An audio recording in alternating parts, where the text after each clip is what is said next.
đã quay lại video của kênh. Bi xin chúc tất cả mọi người dồi dào sức khỏe và Bi xin chân thành cảm ơn tất cả mọi người đã ủng hộ kênh. Hôm nay quay lại với tất cả mọi người, Bi xin chia sẻ về một số loại lá cắm hoa nha mọi người. Một số loại lá cắm hoa trên thị trường và công dụng của nó. Ở đây Bi chỉ mua một ít lá mà Bi hay sử dụng, gồm có lá Mimosa nha mọi người. Lá Mimosa thì nó không có bền lắm, nó rất là dễ héo, nhưng mà cái màu nó đẹp và nó thường mọc nhiều ở Đà Lạt nha mọi người. Lúc trước Bi có thời gian làm ở trên Đà Lạt á, thì chiều hoặc là khuya sáng sớm gì đó mình đi chặt ở xung quanh góc vườn, nó hay mọc và nở hoa rất là nhiều nha. Mặc dù là nó đẹp, nó có thể có dáng và mình đi nét được, nhưng mà nó lại không bền. Và ở đây là một bó lá xoắn nha mọi người, còn được gọi là ruột vịt. Sau một thời gian dịch thì lá ở vườn cũng đã to hơn, phát triển hơn. Và lá lan để các chú, các bác, các cô chú anh chị ở chợ hay dùng để cắm kệ chia buồn, kệ truyền thống hay dùng lá lan, hoặc là lá lan cũng dùng để che form phía sau nha mọi người, để ra sản phẩm nó chỉnh chu hơn. Và đây là lá đuôi chồn. Lá đuôi chồn thì mình có thể đi nét được, mình có thể đi dán hoa. Mình đừng có nhìn nó là một cái lá, nhưng mà mình cứ nhìn nó là một cái hoa cũng được. Tại vì cái dáng lá này nó giống như mũi sói, hoặc là một số cái loại hoa mà có nét. Đây là một số loại lá thông dụng mà Bi dùng. Có thể là ở trong những clip Bi thực hiện nó sẽ có những cái loại lá này, nên Bi giới thiệu sơ để mọi người có thể làm quen. Và đặc biệt là lá sau khi mua về các bạn cũng vệ sinh y như hoa bình thường thôi nha các bạn. Như vậy mình mới trân trọng được cái cành lá nha. Thường các bạn ít khi mà chịu khó vệ sinh lá lắm. Các bạn cứ dục đại vô xô chậu rồi để lâu ngày nó lên mùi hôi, rồi không dám đụng tới xài cái vút là một. Cái thứ hai là khi mà mình đã trân trọng những cái cành lá này y như cái hoa rồi tự nhiên mình cũng sẽ thấy nó đẹp hơn nha các bạn. Hoa nào nó cũng có nét đẹp riêng, và lá cũng vậy. Nếu mà bạn làm sản phẩm mà không có lá thì sẽ không ra dáng được và cũng chẳng có nét. Ruột vịt cũng vậy nha các bạn.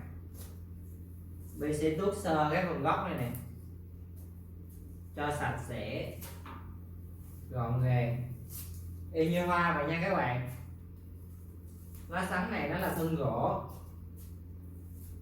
và các bạn nhớ là phải cắt xéo gốc và ngâm nước y như hoa rồi nha các bạn. Lá nó sẽ tươi lâu hơn, và đặc biệt độ bền của lá nó sẽ cao hơn hoa là chuyện đương nhiên nha các bạn. Các bạn cứ làm lần lượt thôi. Đuôi chồn cũng vậy nha các bạn. Khi mà mình vệ sinh các phần trống ở phía dưới này nè, thao tác các bạn cắm vào sản phẩm, cắm vào form nó sẽ dễ hơn nha. Những cái lá này nó sẽ không làm rối mình thao tác. Và khi bó hoa cũng vậy. Khi bó hoa những cái lá này nó cũng sẽ làm cái tay mình thoải mái hơn nha.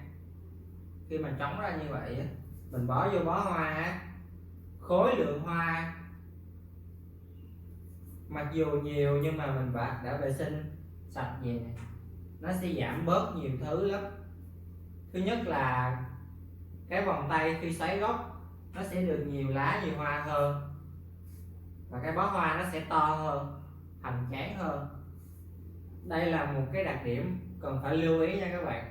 Tại vì mình thường thấy á, các anh em rất là lười vệ sinh lá và thay nước lá mỗi ngày như hoa vậy đó, cứ để ngâm trong chậu vậy đó, rồi thúi ình lên, rồi không chịu cắm, rồi vứt, rất là phí nha các bạn. Lá này nó cũng rất là mắc tiền, mình cũng mua bằng tiền chứ không phải là người ta cho mình miễn phí hay gì nha các bạn. Có nhiều loại lá cao cấp nó còn mắc hơn hoa luôn các bạn. Mình ví dụ một số loại lá cao cấp cho các bạn biết, như là lá bạc là một nè, lá chanh là hai. Độ bền lá chanh thì khỏi nói rồi các bạn, hơn nửa năm trời nha các bạn. Và kim dao là ba. Tùng nho cũng đẹp nha các bạn, tùng nho đuôi chồn. Và các bạn nên nhớ là lá cũng có các lớp từ cao cấp tới phổ thông và là bình thường. Bình thường thì các bạn có lá đinh lăng này để dùng để bó rất là nhiều, rồi lá sắn thì có rồi, các bạn biết rồi nè.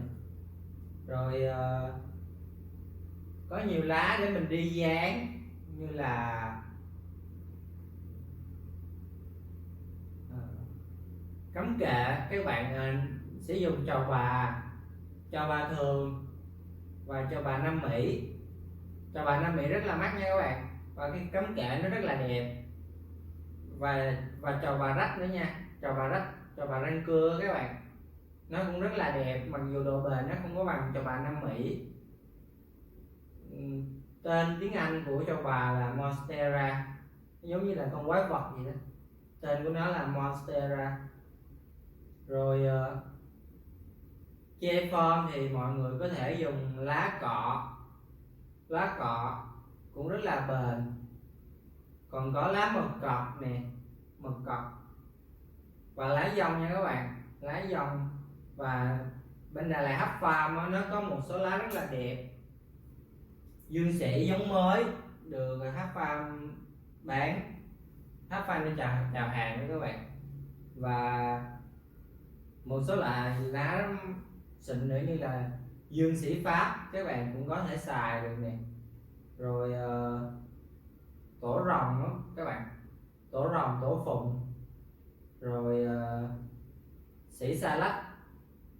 Đó là một số loại lá thông dụng mà các bạn rất là dễ gặp. Còn mấy cái bình thường phổ thông thì các bạn xài lá đinh lăng là chủ yếu nha các bạn. Vì mình thấy mấy cô chú anh chị dùng ngoài chợ thì không có được dùng các loại lá xịn nhiều lắm, nên mình chỉ thấy các cô chú anh chị dùng lá đinh lăng để bó hoa là chủ yếu. Còn ở các dòng cao cấp hơn thì mọi người dùng lá bạc, lá chanh rất là nhiều nha. Và đặc biệt Bi rất là thích lá bạc, ai cũng thích đó.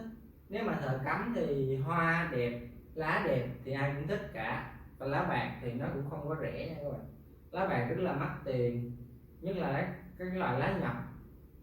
Rồi lá nhập có lá phong nữa các bạn, lá phong nó có rất là nhiều tông màu, như là phong đỏ này, rồi phong mà tông nó chuyển qua cái sắc mùa thu nha các bạn, nó cũng rất là đẹp. Và khi mình thấy những cái lá đẹp, cái dáng đẹp, mình cũng thích nó y như là mình thích một cái bông hoa vậy các bạn.